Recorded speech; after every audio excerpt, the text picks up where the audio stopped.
Welcome to the lecture series of signal system. In the previous lecture, we have seen the convolution property of the Fourier series, and in this lecture, we will discuss some more important properties of the Fourier series like modulation and conjugate property and Parseval's theorem. Modulation or multiplication property states that if there is a signal xt produces the exponential Fourier coefficient Cn and x2t produces Dn, then if we multiply both these signals x1t and x2t, and after multiplication if we are taking Fourier series of this signal x1t into x2t, then the Fourier series representation of this signal will be sigma L is from minus infinite to plus infinite Cl d n minus L, or in the similar way we can state the same property as it will be equal to L is from minus infinite to plus infinite Cl Cn minus L dl. This is the multiplication property of the Fourier series. Now, from the statement of definition of Fourier series, we know that the the coefficient of Fourier series Cn can be written as 1 upon t integration from 0 to t xt e power minus j n omega naught t dt. Now, in this expression, in place of xt, we will write here x1t into x2t, and from the definition we know that the signal x2t, because its Fourier coefficient is dn, then signal x2t can be written as sigma L is from minus infinite to plus infinite dl e power j l omega naught t. This x2 can be written as the exponential Fourier series as it is given here. L is from minus infinite to plus infinite dl, this is dl e power j l omega naught t. Now put all this in the expression of Cn, we will get here Fourier series of x1t x2t will lead to integration from 0 to t x1t into x2t power minus j n omega naught t dt. Now I will replace x2t by its equivalent exponential Fourier series representation as given here. x2t can be written in this form: L is from minus infinite to plus infinite dl e power j l omega naught t. Now this term e power minus j n omega naught t into e power j l omega naught t, after multiplication these two powers will be added to each other and this will become minus j e power, this will become e power minus j is common, omega naught t is common, the remaining term is n minus l, n minus l. These two can be combined with each other as this term. Now if we look closely, this is the expression for the equation for the, this is the Fourier series coefficient for the dn minus l, yeah, or we can say that if we will replace here, this is x1t, this is summation of dl e power minus j n minus l omega naught t. Then if we interchange the summation and integration, dl will come here and x1t will come here, and this will become summation of, as it is given here, this will become summation of dl 1 upon t integration of x1 t e power minus j n minus l omega naught t. If we compare with this equation, that Cn is equal to 1 upon t integration from 0 to t xt e power minus j n omega naught t. Compare with this, you will get that instead of n, here it is n minus l. It means that this is the coefficient C n minus l. So this summation will become sigma L is from minus infinite to plus infinite dl C n minus l. This is what the multiplication property says. This can be written as, here it is L is from minus infinite to plus infinite dl C n minus l, or it can also be written as L is from minus infinite to plus infinite CL dn minus l.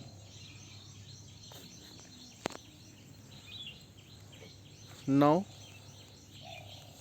move to the next property of the Fourier series, which is conjugate symmetry property and conjugate symmetry property.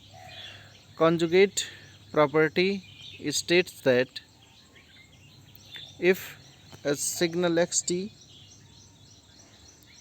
produces Fourier coefficient Cn, then xt conjugate will produce Fourier coefficient equal to Cn conjugate.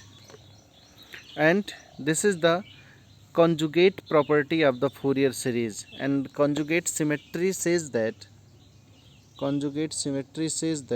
Cn star is equal to C of minus n. Conjugate symmetry states that Cn star is equal to C subscript minus n. Proof for this, we know that the signal xt can be, the Fourier coefficient for the signal xt can be written as, for the xt can be written as 1 upon t 0 to t xt e power minus j n omega naught t dt. This is the Fourier coefficient for the signal xt. If we write the Fourier coefficient for the signal xt conjugate, then this will become 1 upon t integration 0 to t xt conjugate e power minus j n omega naught t dt. This is the Fourier coefficient for the xt conjugate signal.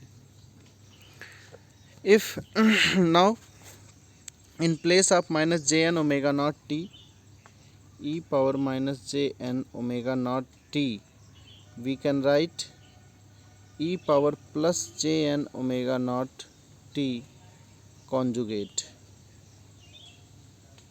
We can write this in this term.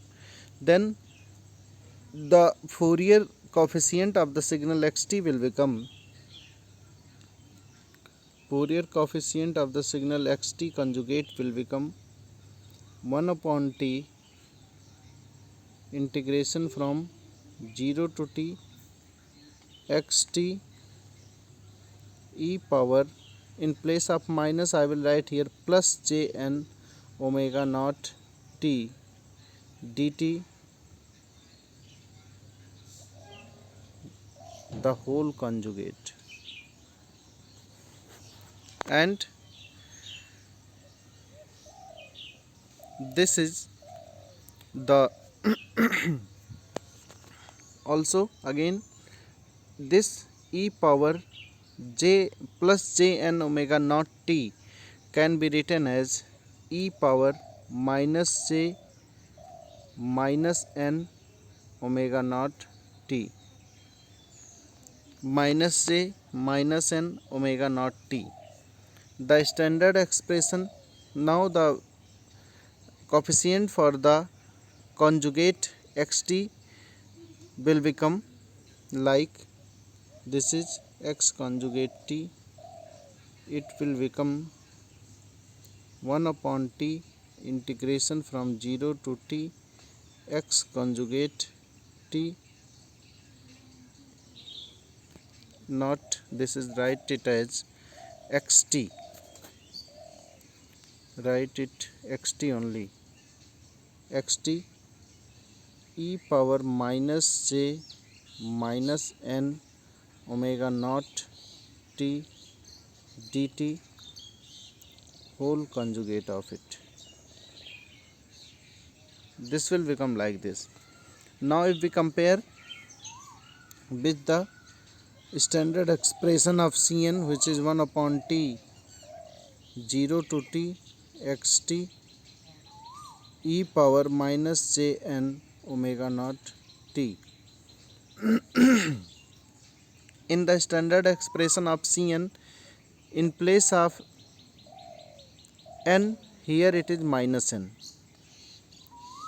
In the expression of Cn, here it is n, whereas in this case it is minus n. It means that this expression is for C minus n. Or we can say that this can be written as, here the derivation is, this is for C minus n, because instead of n, here it is minus n is written. It means that this will be equal to C minus n conjugate. This is what conjugate property of the Fourier series states. One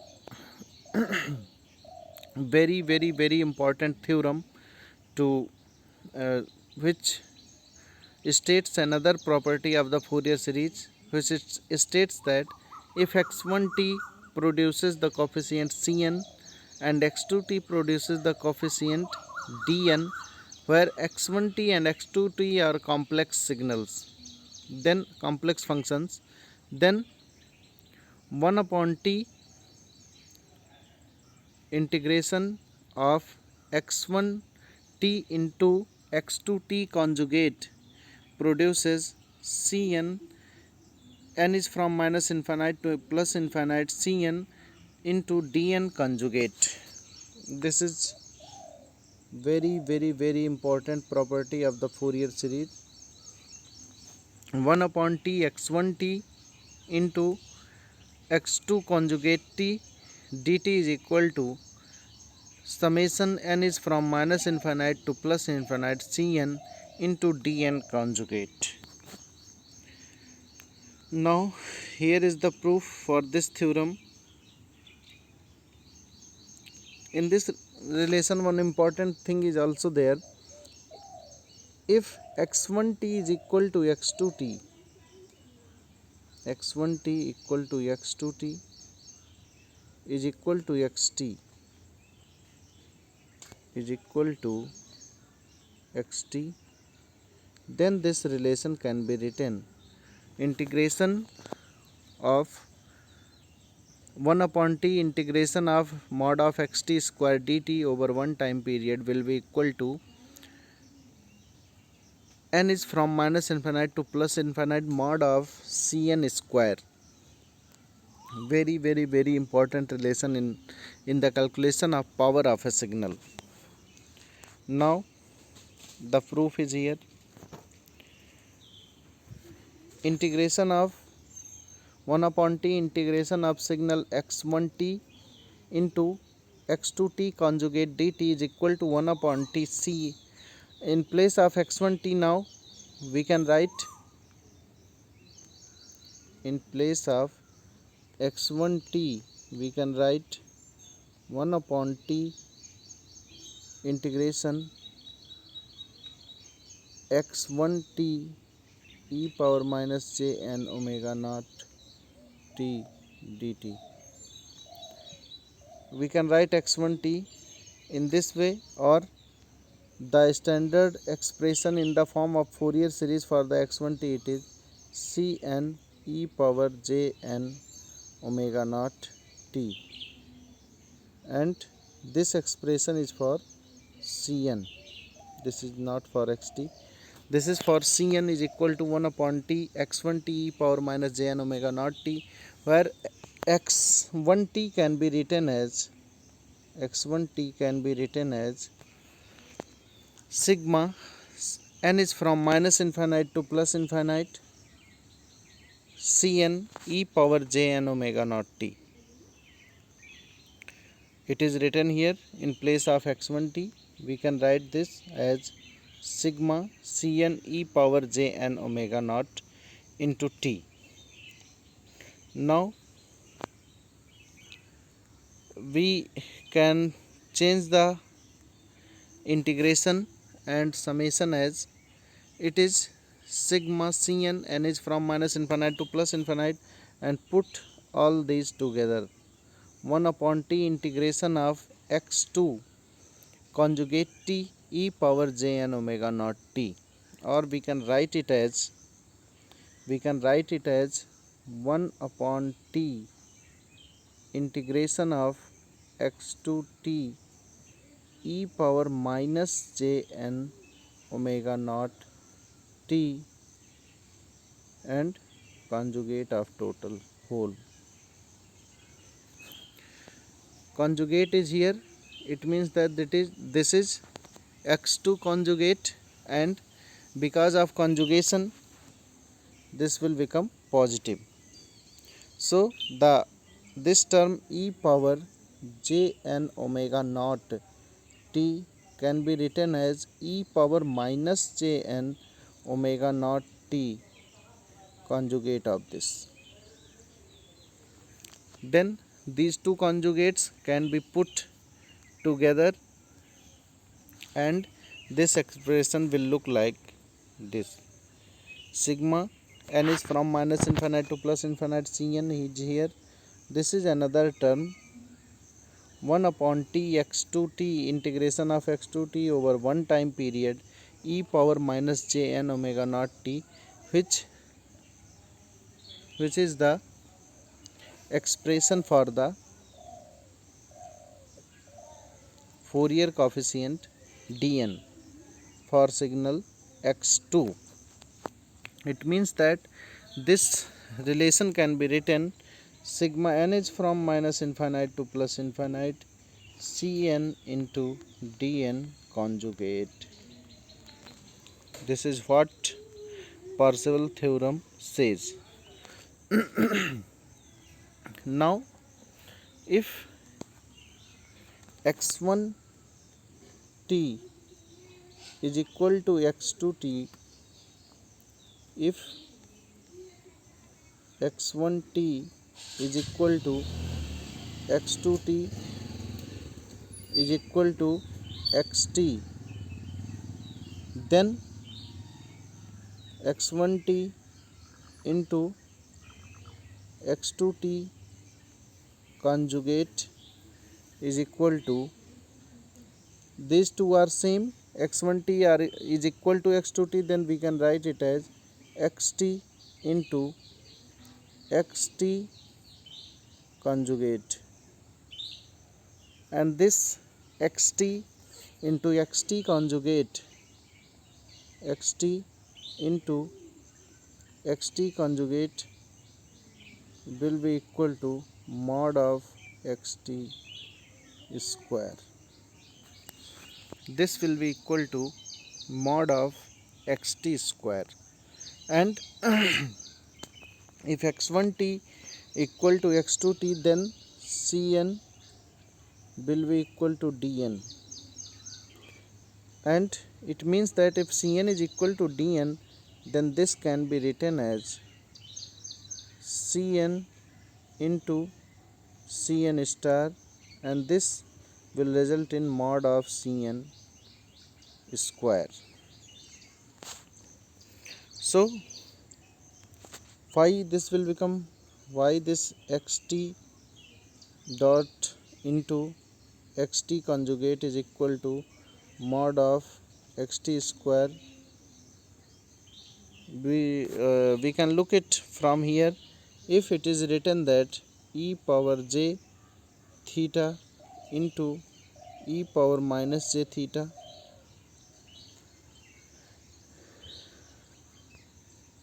these two are conjugate of each other. These two are conjugate of each other, or consider a expression like this: x plus jy. Suppose x plus jy and its conjugate will be x minus jy. That will become x square minus jxy plus jxy minus j square y square. Value of j square is -1, then this will become x square plus y square. And if x is equal to y, then this will become 2 times x square. This will become 2 times x square. So if we multiply two conjugates, it will give square of the same signal. Now look further. It means that this is the conjugate property of the Fourier series.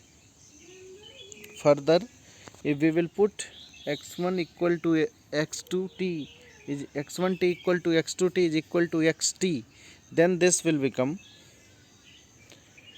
xt into xt conjugate is equal to cn into cn conjugate, and this will give rise to integration of 1 upon t integration from 0 to t mod of xt square is equal to integration summation from minus infinite to plus infinite mod of cn square. This is called Parseval's theorem. So we discussed almost all the important properties of the Fourier series.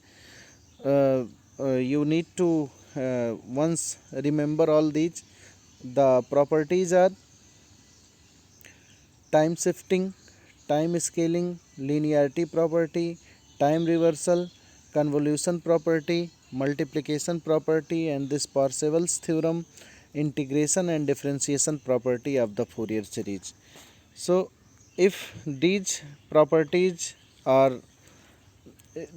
we have to prepare all these properties, because these properties will work for the Fourier transform also. So these are some basic and important properties of the Fourier series which will definitely help in the calculation of a Fourier series of a given signal. So this is all for this lecture. Thank you.